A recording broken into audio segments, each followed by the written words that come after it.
नमस्ते। हमेशा खुश रहो बिटिया। Ayurveda faculty doctor Sushil Kumar Sharma. अष्टांग हृदय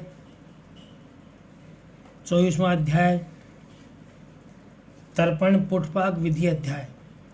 तर्पण वही तर्पण कैसे करते हैं, आंखों का तृप्ति करना, पुटपाक आंखों में पुटपाक डालना, इसकी विधि के बारे में अध्याय के बारे में आपको इसमें बताया जाएगा। ये तर्पण पुटपाक का प्रथम पार्ट पढ़ाया जा रहा है, आपको पहला भाग पढ़ाया जा रहा है।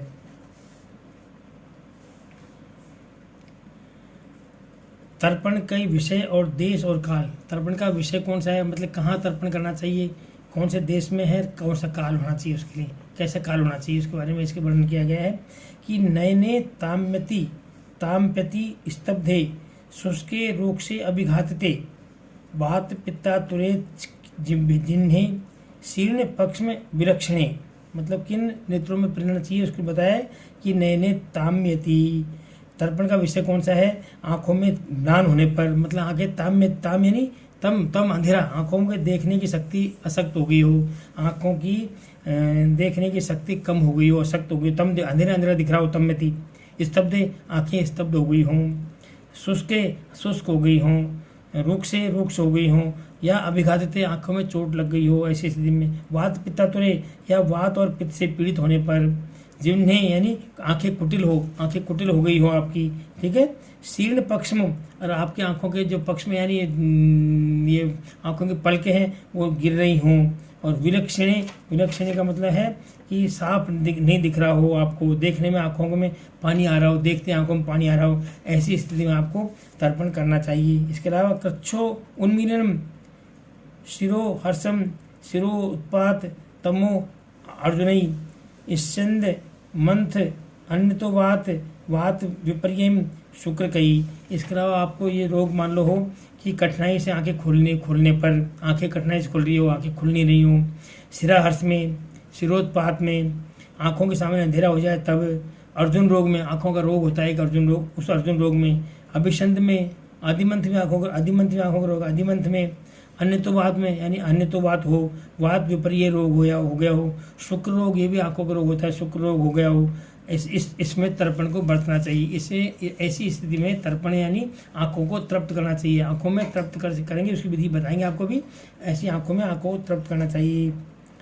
आतुरे शांत रागा अश्रु शूल संरभ्य दूषके निवाते तर्पणम योज्यम शुद्ध यो ऊर्ध कायो काले साधारणे प्रातम सायम वाताति सायनम। इस प्रकार से इन्होंने विधि पूरी बता दी इसमें कि किस प्रकार से करना चाहिए।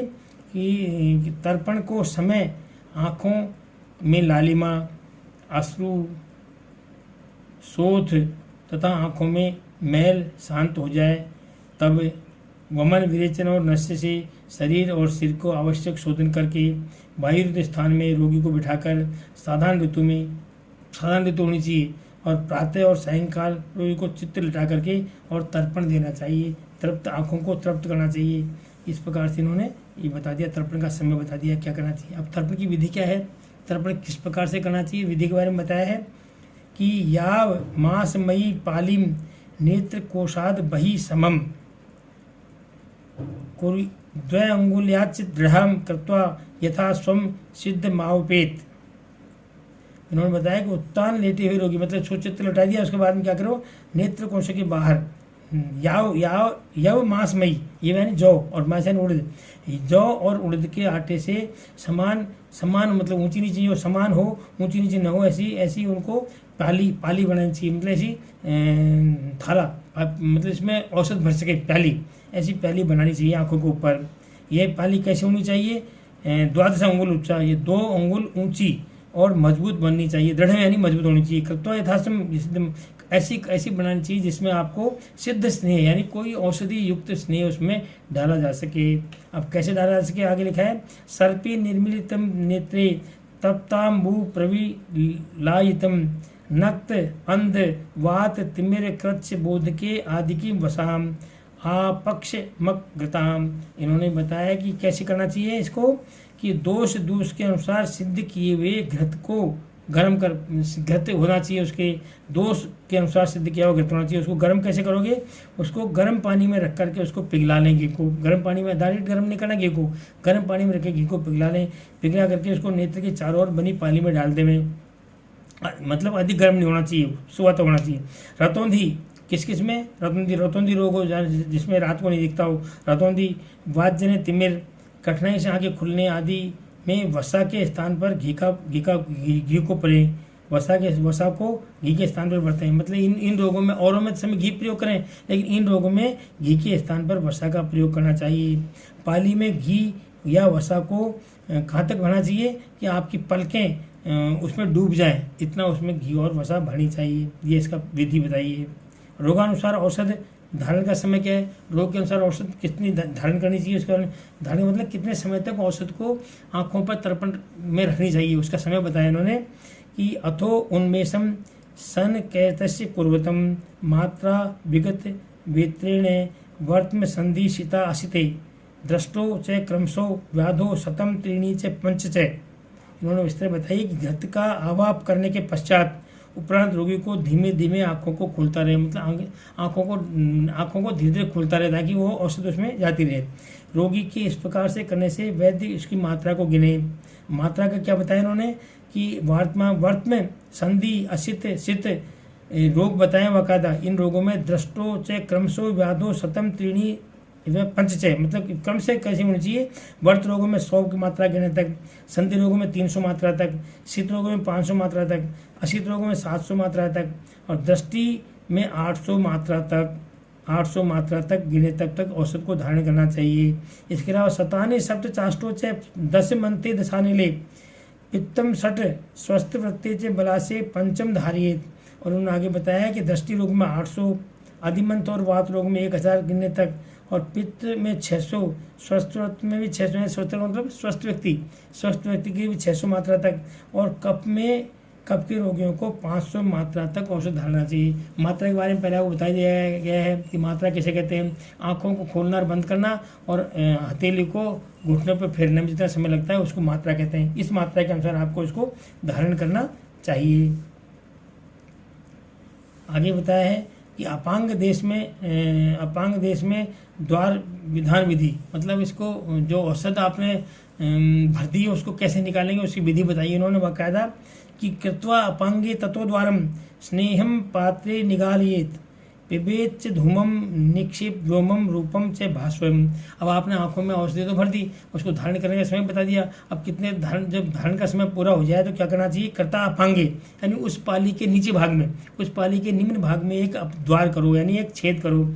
और इसके बाद अपांग प्रदेश में कान की तरफ नेत्र कोण में एक पाली में छेद करके स्नेह को दूसरे पात्र में भर लें। वो स्नेह जो डाला है, घी या वसा जो डाली है, उसको दूसरे पात्र में भर लें उसको निकालने में। और उसके बाद में धूम पीवें, धूमपान औषध युक्त धूमपान करें और आकाश में चमकीले रूप को नहीं देखें, मतलब किसी प्रकार से चमकीले रूप को नहीं देखें, मतलब अंधेरे कमरे में रहे या चश्मा लगा के काला चश्मा लगा के रखें, डायरेक्ट धूप को नहीं देखें। वायु आदि में तर्पण प्रयोग काल, वायु आदि में तर्पण का प्रयोग काल क्या है, इसमें लिखा है इत्थम प्रतिदिनम वायु पित्ते त्वेका अंतरम कफे स्वस्थे च द्वंतरम द्वादशा तप्तरेति योजियेत। अब इन्होंने समय बता दिया कि कौन सी बीमारी में कब तक इसका प्रयोग करना चाहिए कि इत्थम प्रतिदिनम वायु, कि वायु रोग है तो आपको प्रतिदिन इसका प्रयोग करना चाहिए वायु रोगों में। पित्तम त्वकांतरे, पित्ती रोग में एकांतर यानी एक दिन छोड़ के एक दिन इसका प्रयोग करें। कफे स्वस्थे से तंत्रम, और कफ रोग हो और स्वस्थ व्यक्ति में 2 दिन छोड़ के इसका तर्पण का प्रयोग करना चाहिए। और दध्या तर्पण जोजिए।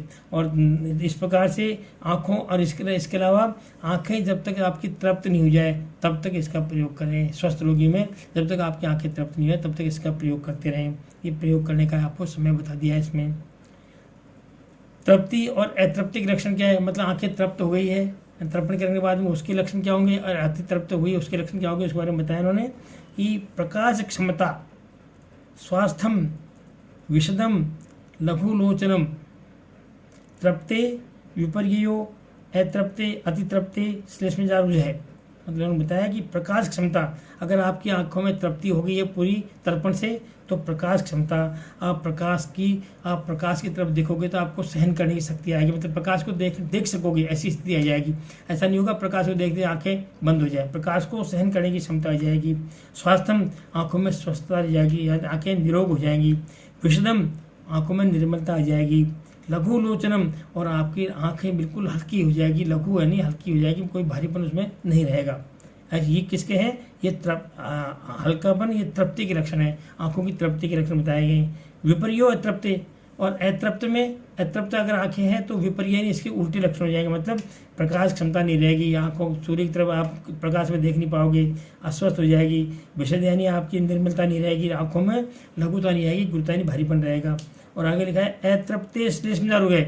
और अगर मान लो अतितृप्ते, अतितृप्त यानी आंखें अतितृप्त हो गई है, ज़्यादा समय तक धारण कर, जो समय बताया गया है उस समय से अधिक समय तक आपने इसको धारण कर लिया है, तर्पण को, अतितृप्त हो गई है, तो उसमें श्लेष्मदार हो जाए, उसमें कफज रोग उत्पन्न हो जाएंगे। इसलिए जो मात्रा जिस तर्पण की जिस रोग बताई गई है उस मात्रा तक तर्पण आदि का धारण करना चाहिए, न तो उसको कम धारण करें न उसको अधिक धारण करें। इस प्रकार से इनको तृप्ति के इन्होंने लक्षण बता दिए गए हैं। This session provide by digital vision 2। I hope you have any query, please mention comment box, I will resolve it. Thank you.